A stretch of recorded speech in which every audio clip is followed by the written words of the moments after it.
Alright, we've got G-Man's morning coffee. G-Man! Here's your coffee, bro. It's shooting time. We got videos to make. I know. What's up, everyone? So, I'm trying to figure out if we're on like episode 8 or 9. I'm going to say it's 9. I think it's 8.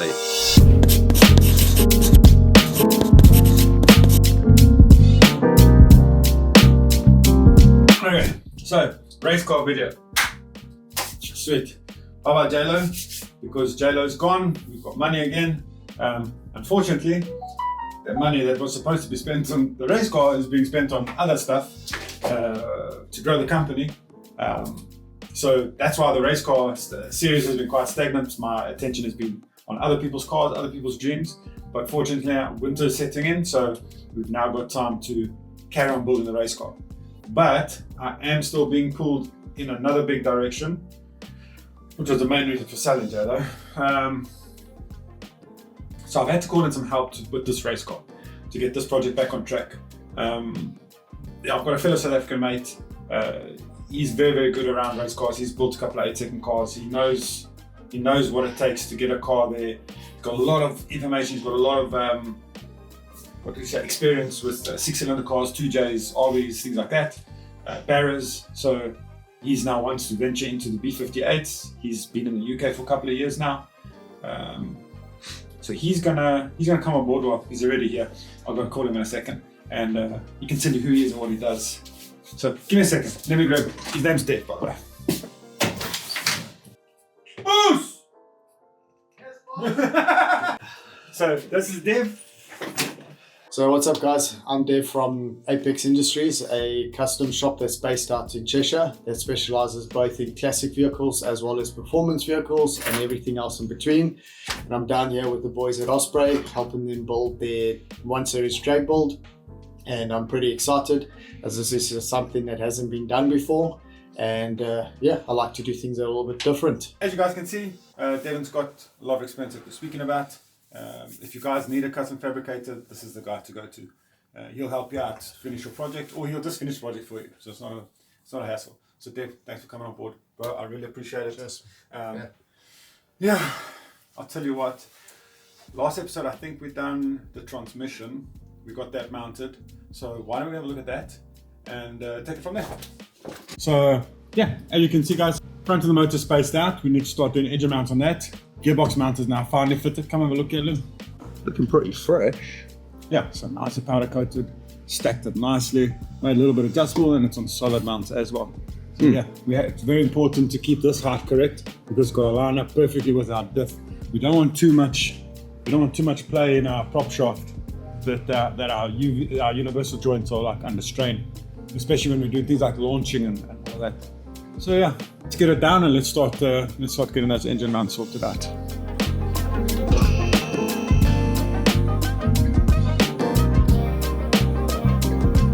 Gearbox is in position. We positioned the motor. So now that the gearbox mount is done, we can now move on to engine mounts. So because we got a lot of things we're going to be adding and taking away, the engine's not going to sit in a factory position. We've lowered the front of the engine quite a bit, to the point where I can barely put my finger between the subframe and the block. This side better to it, if I'm honest. All right. Pretty close. Okay, so engine mounts. If you remember, we had these solid mounts from AKG. We've got those. Because we've moved the engine now, we have to make our own mounts. And the way we do this is we call in a specialist. So he's already started on these engine mounts. That's the driver side one. This is the passenger side one. Yes, it is. So he's made some tube. He's closed it off at the bottom. That'll sit in this position. That'll be in place like that over there. So now we have to join this to this. It's a school day today, and Devon is the headmaster. Once he's done it, it's all welded up. We'll send it to Wheelworks for powder coating. Let me tell you about our manifold that we've done. So, yeah, the elephant in the room. Yeah, sorry, this big thing in the way is an inlet manifold. So but it don't look like the normal. Nah. So that's an inlet manifold from a B58. This is one that we've made. Turbocharger makes boost. That hot air comes in here because air that's pressurized, it's hot, it gets hot, goes through the throttle body, goes into this plastic case, and from this plastic case it goes out these ports over there into the engine. Right, during that passage, it actually passes through a radiator. This thing over here, it's actually a big radiator inside this plastic cell. That radiator has water running through it on the opposite side. So you have water being pumped in here, goes through the radiator, comes out here. This goes to an air-to-air radiator, which then cools that water down. So we then have cool water returning to this radiator that's inside here. So all B58s have this, and it's what makes the B58 so good. For drag racing, it's not very good. We have basically put a big brick in front of our 6 holes where we're trying to force air through. We put this big brick of aluminium to cool things down. Okay, so we've created back pressure on the turbo. Turbo has to work a little bit harder to push that air through. So not ideal. Second problem, the amount of air that we're going to be pushing through here. Remember, these cars are only making 300, 400 horsepower with these manifolds on. We're going to be making 3 times that. So this little radiator is not going to be enough to pull the heat out of the amount of air and boost pressure that we're pushing through this. That's the second problem. Next problem, it's plastic. Once we put more than 30 pounds of boost through this, normally about 32, they start cracking and opening up. So we're aiming to go 40 pounds to 45 pounds of boost on this car. So this unit, it's insufficient, it's not going to work. So what we're going to do, we scrap this, I'll build this. So the way this works, same thing, except there's no water involved. Instead of the water cooling down the radiator and then being recycled back to another radiator, the air, pretend this is an intercooler. This is the size of our intercooler, by the way, that's coming. We're using an air-to-air intercooler. Let's just pretend that it stays in. Wow, that actually looks pretty cool, okay. So turbocharger will be here. It will push the air through into this intercooler.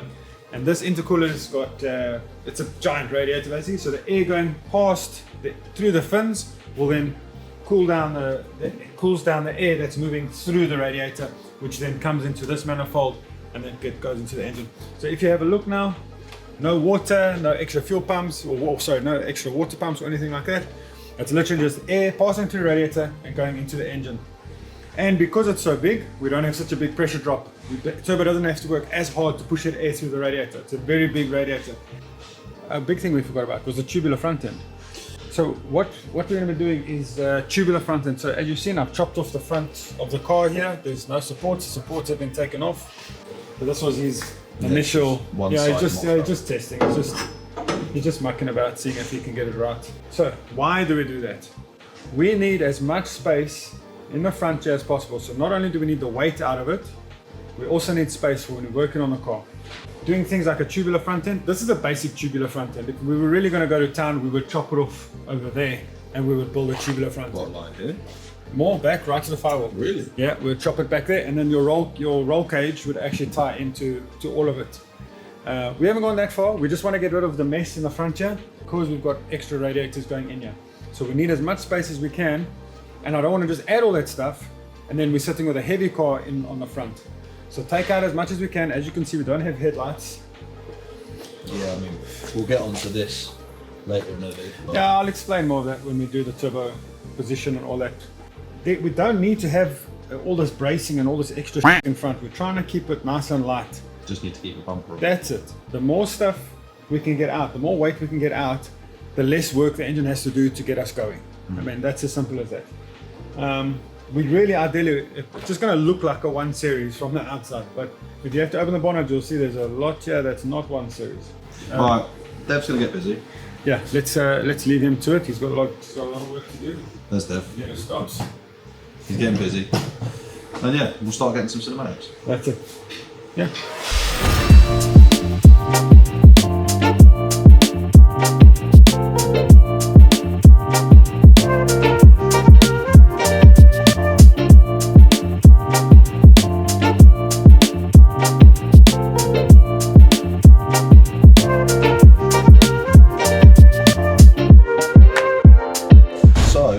Dev's been busy. Run us through, Dev. What have you done? I see bars. I see some stuff down here. Yeah, so essentially we've made some mounts down at the bottoms for both the passenger side and the driver side that we've fabricated out of some laser cut plates, all done in stainless, and braced everything so that we can have solid mounts for the car because it's a drag car, and obviously with the drag car we don't need any flexibility or movement in the actual suspension or engine mounts. And then on top of that, we've started to build this front bar. As you can see, this front bar is essentially what all of our mounts, our ducting, our bumpers, our coolers, everything's going to mount off of. And what's quite nice about it is that it's all going to be a quick release.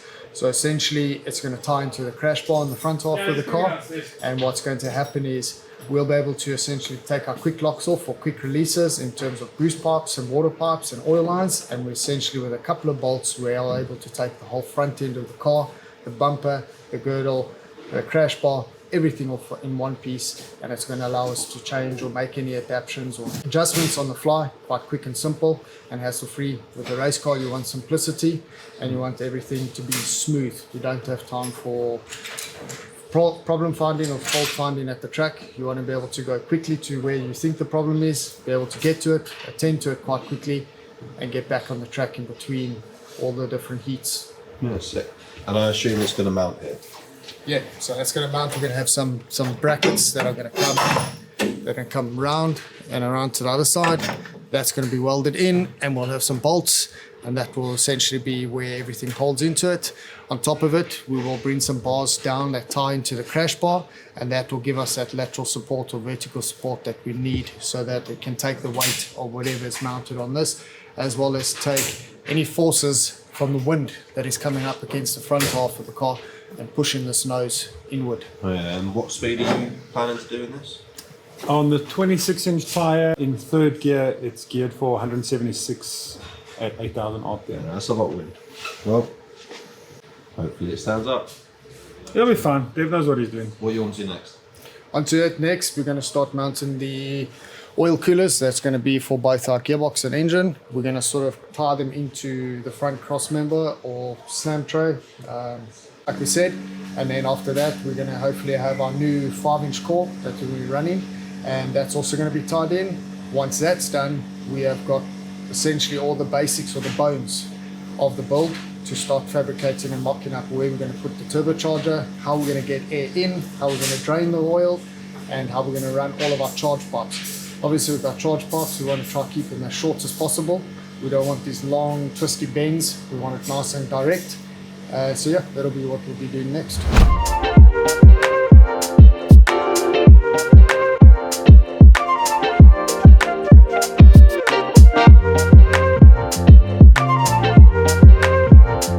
Holding Dev's pipe. Yeah. Dev's pipe.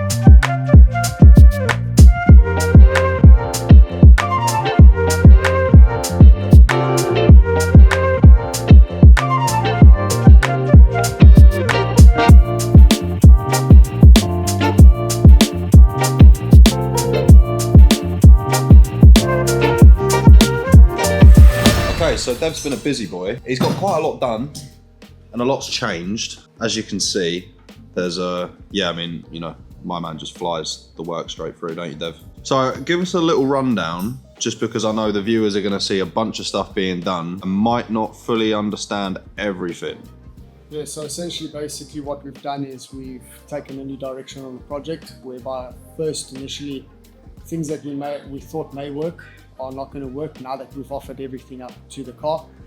In principle, things work in your head, but when you actually offer it up to the car, it's a different story. That's the nature of building race cars. And yeah, some of the stuff didn't work, so we've gone back to the drawing board and we found more efficient ways of putting the car together and getting it to work, whereby we are simplifying the processes. So we've been pretty busy. We've managed to do quite a bit. If you have a look here, we have now locked this off, and we are now going with a Bosch Motorsport electronic throttle body, and that there is going to be used for a lot of data for our fuel tank management system that we're going to be running. And obviously that there is just going to make us that much quicker and make our data grouping a lot better, and we can then use that data to dial the car in and put down the better times. From there, we've finished up all of our engine mounts. So these do have to go off to be powder coated, but looking pretty fresh. Gusseted as well. Dev taught me this one. Extra strength. That's what it's all about. So yeah, they're all gusseted. They're gonna hold the weight up fine. They're not gonna break. You know, I mean, God forbid G-Man does a launch and the engine goes flying. I think that would be absolutely hilarious. Maybe you should have left that. We've got another set. Don't tell him. Otherwise, yeah. So you saw these getting done. What radiators are those for? So these are oil coolers. Both of them? Both of them, oil coolers. Cool. So essentially, this one on this side, this is going to back to our engine block, and that's going to be cooling or be responsible for the cooling of the engine. On the opposite side, that's going to also be for cooling of oil, but that's going to be for the cooling of our Turbo 400 gearbox. Right. And then halfway through all the cinematics, you obviously saw this big boy arrive. I don't know if you saw in the clips, we were planning to try and put it as close to this crash bar as possible. And as you can see, that didn't work. So we kind of went wild and we bought the thickest, biggest, baddest, meanest intercooler that we could find. Yeah, well, I mean, that's my hand. And yeah. So essentially we've got a 5-inch core, which is next level. Essentially pro mods are running this sort of setup, and we've decided to put it into this car and rather over-engineer the car and then dial it back. And the reason we do that is so that it can stay together and we're not over-stressing all the components of the system. That's actually quite smart, to be fair. Yeah, it was basically a little bit too big to fit in without doing this. Well, pretty much. We've always got a grinder, we've got a welding machine, we make it fit. Yeah, fast. I was going to say, I don't know if you guys have been noticing in all these cinematics and time lapses, but Dev likes a grinder, don't you, Dev? It's all faithful. Absolutely goes to town. But as you can see, it is all flying together. Obviously, it's still a B58, but manifold and everything. I mean, I'm sure Chris will deep dive into this, but this is going to connect to here like a RB26 and 2JZ and all that kind of old school stuff. Essentially that style. It's a tried and proven recipe. We don't need to reinvent the wheel. We know it works, and so we use it here. Smart. Yeah, charge coolers are fun, well, intake manifolds are fun, but it's time to build something cool in it. So what's next, Dev? What's next? So in between that, we've been busy mocking up for our new turbo setup that we're going to be running. We've got the nice little collector here. Yeah, so we've got a 6-into-1 Walton's collector, a nice Turbo Smart turbo with our in-house Osprey clamps. Custom is the name of the game. So everything is custom handmade and well thought out and over-engineered. So we're going to be building some standoffs or some bracketry to hold the turbo in place. That is just essentially a temporary method, which allows us then to route all of our runners and to build our manifold whilst it's in place. Then we can take those brackets out and we can make the final brackets that are going to hold the turbo and not put any extended weight on the runners, which in a latter part of the project will cause cracking. So we like to support it and again over engineer it so it stays together. Yeah, so I mean, as you guys saw on the A90 video we did, Craig Rouse Supra, G-Man did build the manifold on that. It's the same thing that we're doing on this, except it's just going to be another level really in it. What's this new item of kit? So that's our new radiator. Oh, of course. Sorry, I forgot to mention this. Yeah, there was a radiator down here before that we were going to slot in, but then we ended up not doing it. We decided that having it underneath the car, we were worried about airflow, we were worried about space with our fans, as well as if something were to be picked up underneath the car, we would lose our cooling system. So we've gone with this new design that we've welded on these AN fittings, so everything will be quick release. And essentially our whole plan with this front end, by using the crash bar and the intercooler and the radiator, we're essentially building it all as one unit. So it'll be a couple of lines that'll be quick release, and we'll essentially take the whole front end of the car off as one piece. So in between, we are able to service it and do it quite quickly. Once all of these units are off, they can then be hung on the wall and they can be safely stored out of the place so that they last. Sick. Yeah, and obviously cardboard to protect it while Dev's working because he's a safe guy. Yep. But yeah, right, Dev's going to get busy again. And I guess we'll get back to the cinematics. Until next time.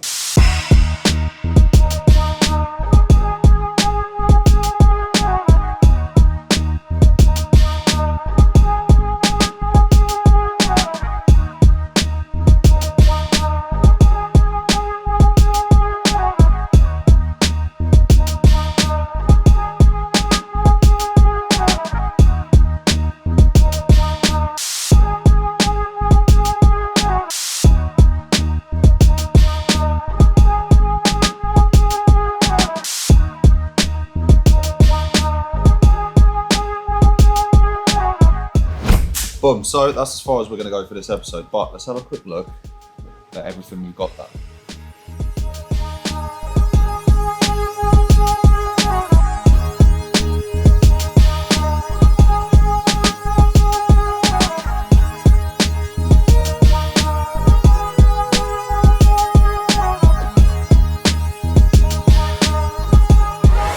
Boom.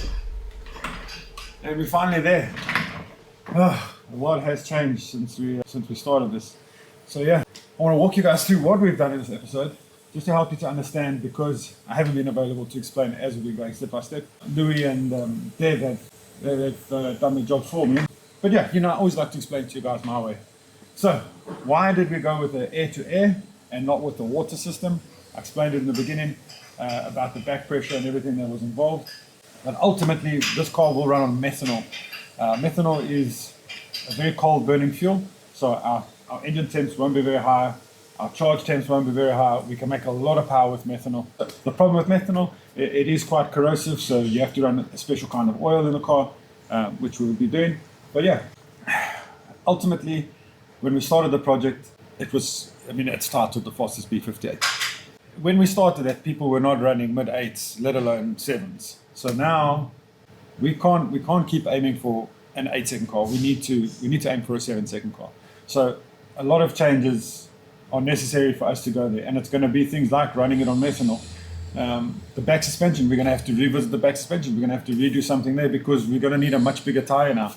We were going to cap the power at 1,200. We're now going to look probably at 1,350 or 1,400, which is what this turbocharger can do. So yeah, radiator-wise, we chose a kit car radiator, and this is basically, we don't need to run water in this, because the car's only been running for 7 seconds. But if we do get into competitive racing and stuff with this car, at least we won't get burned down. It's something I'll explain at a later stage when we're actually racing. But that'll come. Also with tuning, it'll save us for tuning. But then there are other things that we are doing. Like you see, there's a lot of billet fittings happening on the side of the motor. So these are things like there's actually supposed to be a big alternator here. Like there can't be an alternator there. So we won't be running an alternator on this car. It'll just have a lithium battery at the back. And when the battery runs out, the car stops. So we're going to have to get procedures in place to make sure we always have a battery connected to the car when we're tuning or racing. So lots of things like that. One of the big changes was the inlet manifold. We went from a cable throttle to drive-by-wire. And that was basically, again, we need a lot of data. If we're going to go 7s, we need a lot of data. So our traction control system would be a lot better, or our traction control logic and solution would be a lot better on a throttle body like this than a cable throttle body. So a cable throttle body is connected to my foot. So I put my foot flat, it opens. So I am the traction control. When you're trying to go 7 seconds, you can't really rely on that. You need to take advantage of all the tools and technology available that's been made to you. And drive-by-wire, coupled with a fuel tech, coupled with more sensors throughout the engine and driveline, are going to help us to combat traction issues. I mean, the boost pipes that are on here are like 3.5-inch boost pipes. There's so much going in, and we're using all the good stuff. You can see it's all the good stuff. So yeah, I hope you guys can see now how serious this car is. It's starting to come together very quickly because now we've got Dev on board to help us get there. Big up, Dev. I really look forward to it. So, in the next episode, we are actually going to be plumbing everything together. We'll have our exhaust manifold done. We'll have our boost pipes done. we'll actually start putting all our hoses and lines in for the coolers, and then we'll start actually wiring the car up. And so that's going to be very interesting because it's a fuel tech system which has never been done on a B58 before, which is something I'm really looking forward to. It's something I wanted to develop for a long time. I actually want to make like a plug and play fuel tech solution for B58 so that whoever follows on after this and starts racing these things to that level, there's an option for them just to buy a fuel tech, buy a harness and start her up. So yeah, there's a lot coming, but we've made some big strides with this car. You guys might have also seen there was an air induction headlight, there was carbon fiber wings that came. Everything is now off. Obviously, Dev's building manifold and everything, and he likes to be safe. So he's taken it off, wrapped it up, put it somewhere safe so it doesn't get hurt. Wrap what? All of the stuff, yeah. Yeah. And then once it's all done, we're going to take it all apart again, Yay. paint the car properly, and then put it all back together and go racing. But yeah, I hope you guys enjoyed this one. It's been a big step. So yeah, catch you in the next one. Yeah, like, share, and subscribe. We need it. The more people we can get on this, the better. I mean, I can't wait to show you guys how we're going to control boost and all the other cool things that we're busy making. Like we've got 3D printing involved now. There's so much going on now with this car, and it's starting to hit high gear. So yeah, thanks once again for watching. We appreciate the support. Catch you next one. Cheers.